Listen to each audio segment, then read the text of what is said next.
Hello everyone. প্রচণ্ড এই গরমে আপনাদের জন্য খুবই রিফ্রেশিং একটি ড্রিঙ্কস নিয়ে হাজির হলাম। তৈরি করে নিচ্ছি অরেঞ্জ মোহিতো। আপনার কাছে হাতে থাকা অল্প কিছু উপকরণ দিয়ে এই ড্রিঙ্কসটা সহজেই তৈরি করতে পারবেন, যা আপনার এই গরমে শরীর এবং মনকে চাঙ্গা করতেই যথেষ্ট। অরেঞ্জ মোহিতো তৈরি করার জন্য যে মেইন উপকরণগুলো লাগবে আপনাদের সেগুলো দেখিয়ে দিচ্ছি। নিয়ে নিয়েছি অরেঞ্জ আর লেবু, চিনি, আর নিয়ে নিব পুদিনা পাতা। পুদিনা পাতাটা কিন্তু অবশ্যই ব্যবহার করতে হবে। এখানে আমি ফ্রেশ কিছু পুদিনা পাতা নিয়ে নিয়েছি।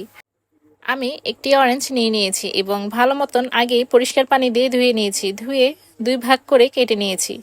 এখন এক ভাগ থেকে ছোট ছোট পিসেস করে কেটে নিচ্ছি। এই পিসেসগুলো থেকে আমি একদম হাত দিয়ে ভালো মতন চিপে রসগুলো বের করে নেব ড্রিঙ্কসটা তৈরি করার জন্য। আমি একটি মালটা থেকে সম্পূর্ণটা রস বের করে নিয়েছি। এখানে প্রায় হাফ কাপের একটু বেশি হয়েছে। আমি আজকে একটি মালটা দিয়ে এই ড্রিঙ্কসটা তৈরি করে নিব। আপনারা চাইলে একটু বাড়িয়েও করে নিতে পারেন। ড্রিঙ্কসটা তৈরি করার জন্য আমি এখানে দুটা মিডিয়াম সাইজের গ্লাস নিয়ে নিয়েছি। গ্লাসে প্রথমে আমি পুদিনা পাতা নিয়ে নিব। এখানে 1 টেবিল চামচের মতন পুদিনা পাতা আমি নিয়ে নিয়েছি। সাথে নিয়ে নিয়েছি 1 চামচ করে চিনি।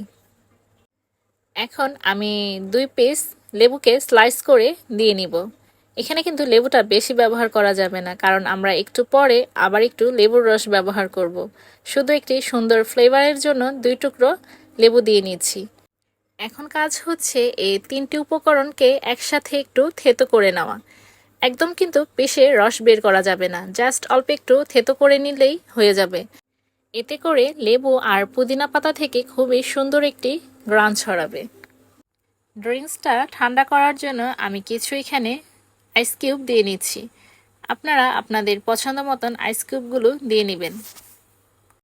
মিডিয়াম দুটো গ্লাসের জন্য হাফ কাপ অরেঞ্জ জুসই কিন্তু যথেষ্ট। আমি এখানে অর্ধেক অর্ধেক করে অরেঞ্জ জুসগুলো ঢেলে দিচ্ছি। এখানে ফ্রেশ মালটার জুসটা হলে কিন্তু খেতে বেশি ভালো লাগে। আপনারা চাইলে বাজারে কেনা অরেঞ্জ পাল্পটাও ব্যবহার করতে পারেন। আর এখানে মেইন একটি ইনগ্রেডিয়েন্টস, সেটা হচ্ছে কোল্ড ড্রিঙ্কস।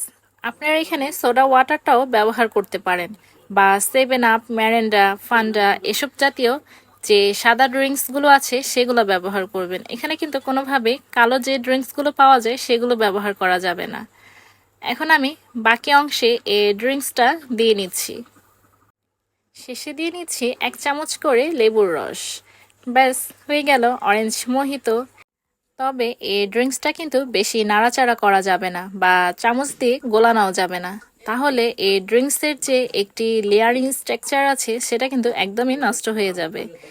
আমি পরিবেশন করে নিচ্ছি উপরে কমলার স্লাইস দিয়ে আর কিছু পুদিনা পাতা দিয়ে। ব্যাস হয়ে গেল ঠান্ডা ঠান্ডা রিফ্রেশিং একটি ড্রিঙ্কস অরেঞ্জ মোহিতো। আজকের এই রেসিপিটি কেমন লেগেছে অবশ্যই আমাকে কমেন্ট বক্সে জানাবেন।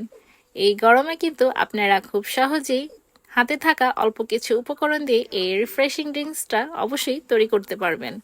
আশা করি আজকের এই ড্রিঙ্কসের রেসিপিটা আপনাদের সবার কাছে ভালো লেগেছে।